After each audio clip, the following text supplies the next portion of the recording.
Hi hello guys, welcome back to my channel. ಹೇಗಿದ್ದೀರಾ ಎಲ್ಲರೂ? Hope ಎಲ್ಲ ಚೆನ್ನಾಗಿದ್ದೀರಾ ಅಂತ ಅನ್ಕೊಳ್ತೀನಿ. ನನಗೆ ಸ್ವಲ್ಪ ಕೋಲ್ಡ್ ಆಗಿಬಿಟ್ಟಿದೆ, ಸೊ ಹಾಗಾಗಿ ಜರ್ಕಿನ್ ಎಲ್ಲ ಹಾಕೊಂಡು ಫುಲ್ಲು ಪ್ಯಾಕಪ್ ಆಗಿ ವಿಡಿಯೋನ ಮಾಡ್ತಾ ಇದ್ದೀನಿ. ಗೈಸ್, ಏನಪ್ಪಾ ಅಂತಂದರೆ ಇದೇ ಜನವರಿ 10ನೇ ತಾರೀಕು ಮುಕ್ಕೋಟಿ ಏಕಾದಶಿ ಇದೆ.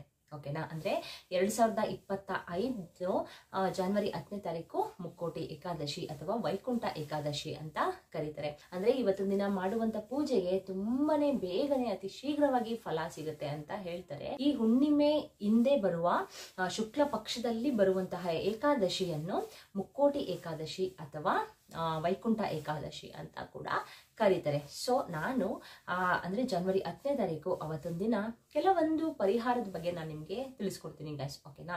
ಅವತ್ತೊಂದು ದಿನ ಅಂದರೆ ಏಕಾದಶಿ ದಿನ, ವೈಕುಂಠ ಏಕಾದಶಿ ದಿನ, ಮುಕ್ಕೋಟಿ ಏಕಾದಶಿ ದಿನ ಮಾಡುವಂಥ ಪೂಜಾ ಫಲಗಳಿಗೆ ಅಂದರೆ ಪೂಜೆಗಳಿಗೆ ಹಾಗೆಯೇ ಈ ಥರ ಒಂದು ಪರಿಹಾರಗಳಿಗೆ ಬೇಗನೆ ನಿಮಗೆ ಫಲ ಸಿಗುತ್ತೆ ಅಂತಲೇ ಹೇಳ್ಬೋದು. ಓಕೆನಾ? ಯಾಕಂದರೆ ಅವತ್ತಿನ ದಿನ ಬಂದು ನಮ್ಮ ಮಹಾವಿಷ್ಣುವನ್ನ ಅಂದರೆ ವೈಕುಂಠ ದ್ವಾರ ತೆರೆದು ಮಹಾವಿಷ್ಣುವನ್ನ ದರ್ಶಿಸ್ತಾರೆ. ಓಕೆನಾ?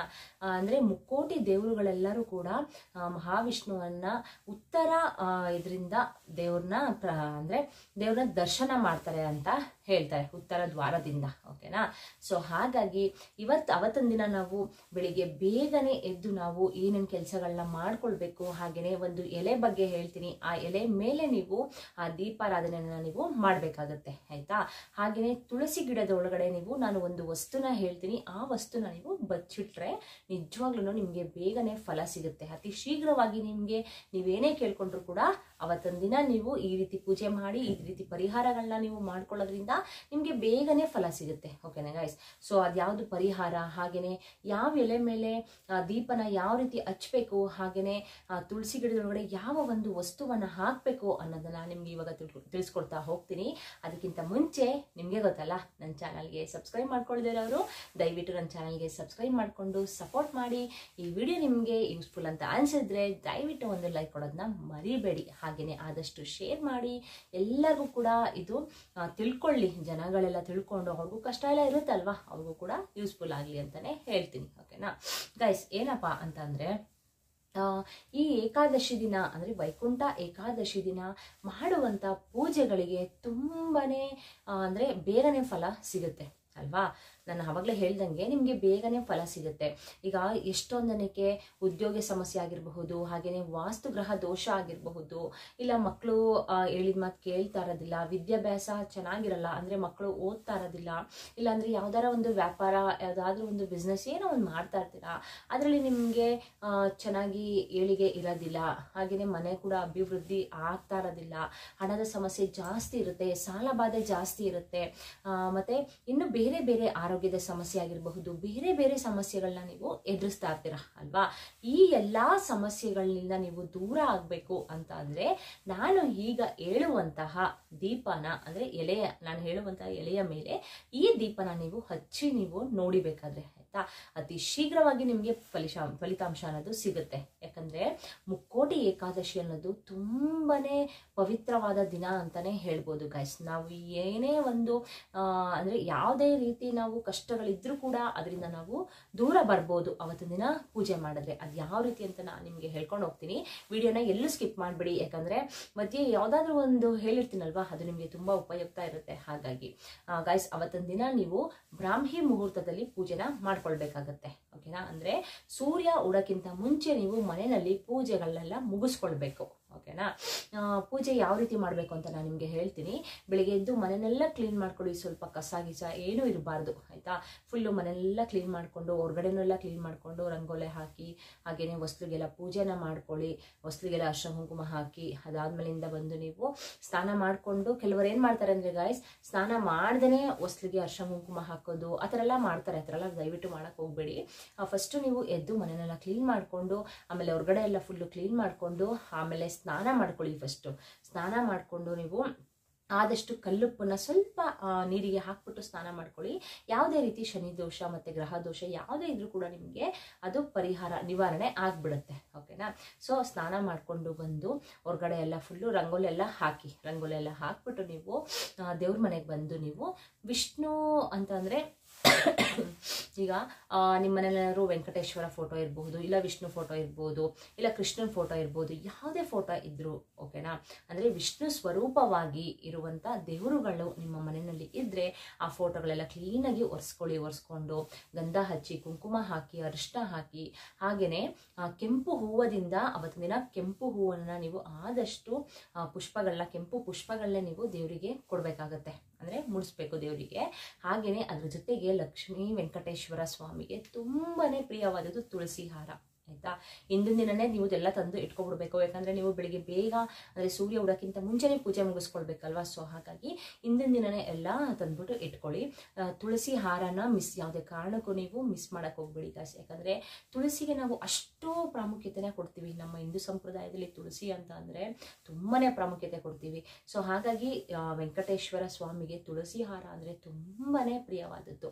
ಹಾಗಾಗಿ ತುಳಸಿ ಹಾರನ ಹಾಕಿ ದೇವರಿಗೆ ಪೂಜೆನ ಮಾಡ್ಕೊಳ್ಳಿ. ಪೂಜೆ ಎಲ್ಲ ಮುಗಿಸ್ಕೊಂಡು ನೀವು ಒಂದು ಎಲೆ, ಇದು ಯಾವುದಪ್ಪ ಎಲೆ ಅಂತ ನೀವು ಕೇಳ್ಬೋದು.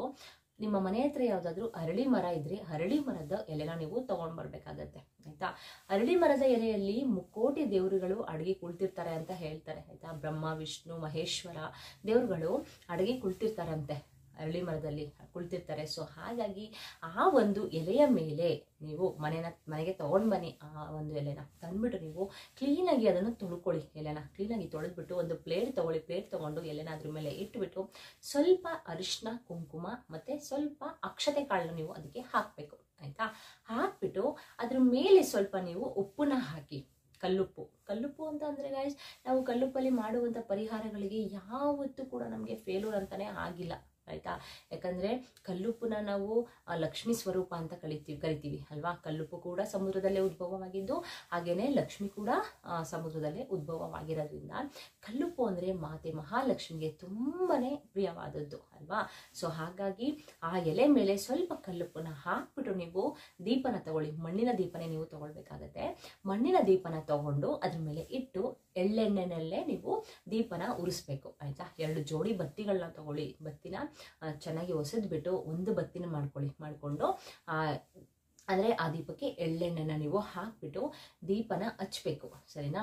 ಹಚ್ಚಾದ್ಮೇಲೆ ಗೈಸ್ ನೀವು ಒಂದು ಲವಂಗ ಮತ್ತೆ ಒಂದು ಏಲಕ್ಕಿನ ತಗೊಂಡು ಕೈಯಲ್ಲಿ ಅದನ್ನ ಇಟ್ಕೊಂಡು ನೀವು ಮಾತೆ ಮಹಾಲಕ್ಷ್ಮಿಗೆ ಹಾಗೆ ವಿಷ್ಣು ಸ್ವರೂಪವಾದ ಲಕ್ಷ್ಮೀ ವೆಂಕಟೇಶ್ವರ ಸ್ವಾಮಿಗೂ ಕೂಡ ನೀವು ಅದನ್ನ ಕೈಯಲ್ಲಿ ಇಟ್ಕೊಂಡು ನಿಮ್ಗೆ ಏನ್ ಸಂಕಷ್ಟಗಳು ನಿಮ್ಗೆ ದೂರ ಆಗ್ಬೇಕು, ನಿಮ್ಮ ಮನೆಯಲ್ಲಿ ಏನ್ ಕಷ್ಟ ಇದೆ, ಅಭಿವೃದ್ಧಿ ಆಗ್ತಾ ಅಲ್ವಾ, ಮಕ್ಕಳು ಓದ್ತಾ ಅಲ್ವಾ, ವಿದ್ಯಾಭ್ಯಾಸ ಚೆನ್ನಾಗಿಲ್ವಾ ಅವ್ರದ್ದು, ಹಾಗೇನೆ ಮನೆಯಲ್ಲಿ ಹಣದ ಸಮಸ್ಯೆ ಇರಬಹುದು, ಇಲ್ಲಾಂದ್ರೆ ಸಾಲದ ಬಾಧೆ ಇರ್ಬೋದು, ವ್ಯಾಪಾರದಲ್ಲಿ ನಮ್ಗೆ ನಷ್ಟ ಆಗ್ತಾ ಇದೆ, ಲಾಭನೇ ಆಗ್ತಾ ಇಲ್ಲ ಅಂತ ಅನ್ನೋರು, ಈ ತರ ನಿಮ್ಮ ಮನೆಯಲ್ಲಿ ಯಾವ್ಯಾವ ರೀತಿ ಕಷ್ಟಗಳಿದೆ ಅದೆಲ್ಲಾನು ಕೂಡ ನೀವು ದೇವ್ರ ಹತ್ರ ಕೇಳ್ಕೊಳ್ಳಿ ಆಯ್ತಾ. ಕೇಳ್ಕೊಂಡು ನಮ್ಗೆ ಈ ವರ್ಷ ನಮ್ಗೆಲ್ಲಾದ್ರಲ್ಲೂ ಒಳ್ಳೇದಾಗ್ಬೇಕು, ವರ್ಷ ಪೂರ್ತಿ ನಮ್ಗೆ ನಮ್ಮ ಮನೆ ಏಳಿಗೆ ಆಗ್ಬೇಕು, ನಮ್ಮ ಕುಟುಂಬ ವರ್ಗದವರು ಚೆನ್ನಾಗಿರ್ಬೇಕು, ನಮ್ಗೆ ಈ ರೀತಿ ಆರೋಗ್ಯ ಸಮಸ್ಯೆ ಇದೆ, ಇದನ್ನ ನಿವಾರಣೆ ಮಾಡು ತಂದೆ ಅಂತ ಕೇಳ್ಕೊಂಡು ಏಲಕ್ಕಿ ಮತ್ತೆ ಒಂದು ಲವಂಗ ಒಂದು ಏಲಕ್ಕಿನ ತಗೊಂಡು ಆ ದೀಪದೊಳಗಡೆ ಹಾಕ್ಬಿಡಿ ಆಯ್ತಾ.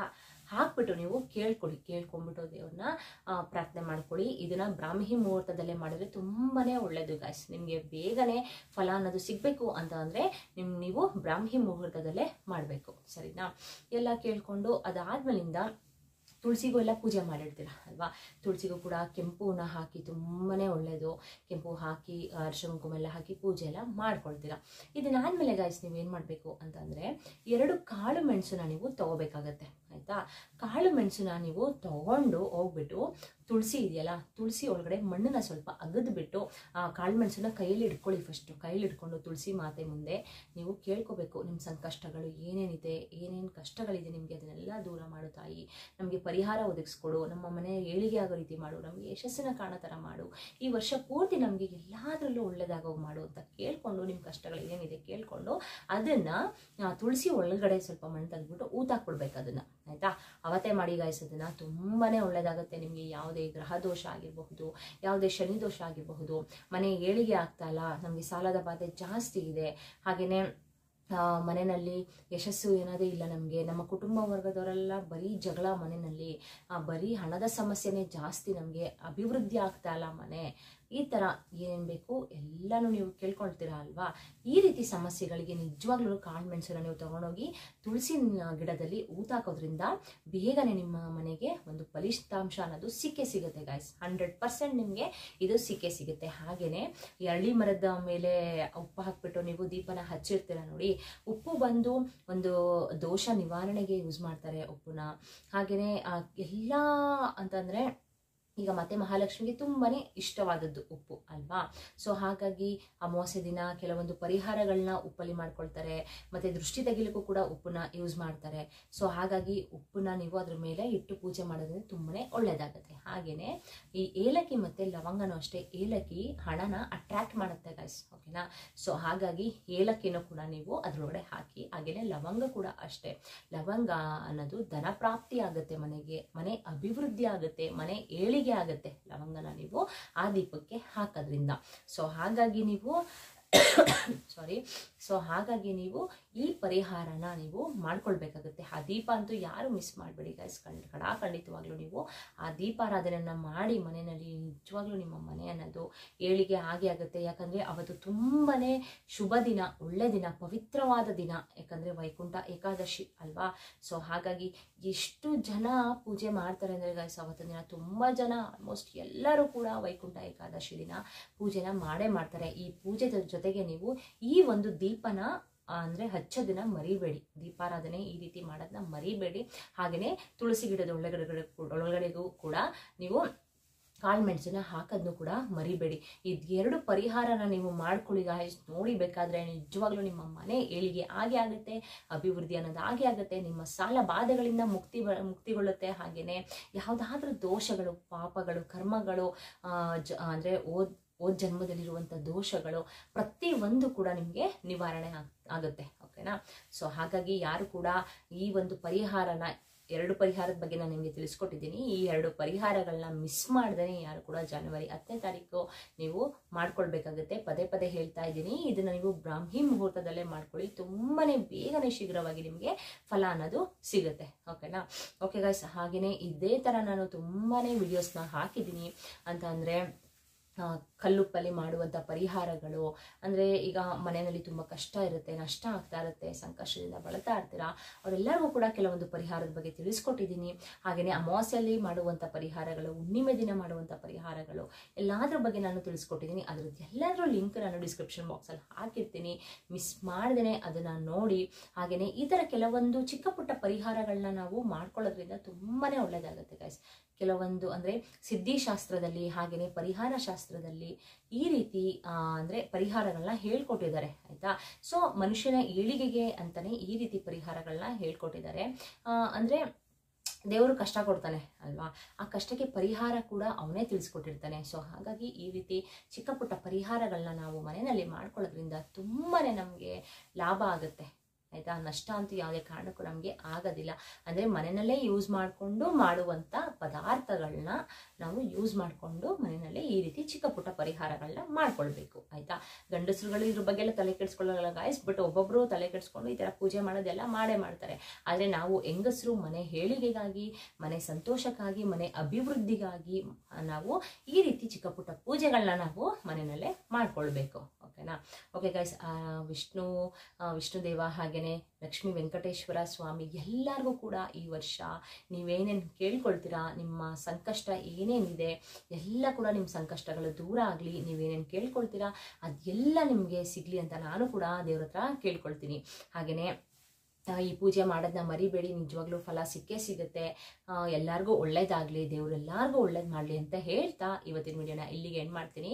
ಅದಕ್ಕಿಂತ ಮುಂಚೆ ಸಬ್ಸ್ಕ್ರೈಬ್ ಮಾಡ್ಕೊಳ್ತಿರೋರು ದಯವಿಟ್ಟು ಸಬ್ಸ್ಕ್ರೈಬ್ ಮಾಡ್ಕೊಳ್ಳಿ. ಆಲ್ರೆಡಿ ಸಬ್ಸ್ಕ್ರೈಬ್ ಮಾಡ್ಕೊಂಡಿರೋರಿಗೆ ನನ್ನ ಧನ್ಯವಾದಗಳನ್ನ ತಿಳಿಸ್ತಾ, ಸಬ್ಸ್ಕ್ರೈಬ್ ಮಾಡ್ಕೊಳ್ಳಿರೋರು ದಯವಿಟ್ಟು ಸಬ್ಸ್ಕ್ರೈಬ್ ಮಾಡಿಕೊಂಡು ಈ ವಿಡಿಯೋ ನಿಮಗೆ ಉಪಯುಕ್ತ ಅಂತ ಅನ್ಸಿದ್ರೆ ದಯವಿಟ್ಟು ಒಂದು ಲೈಕ್ ಕೊಡೋದನ್ನ ಮರಿಬೇಡಿ. ಹಾಗೆಯೇ ಆದಷ್ಟು ಶೇರ್ ಮಾಡಿ, ಯಾಕಂದರೆ ನಾನು ಮುಂಚೆನೇ ವಿಡಿಯೋ ಹಾಕಿದ್ದೀನಿ.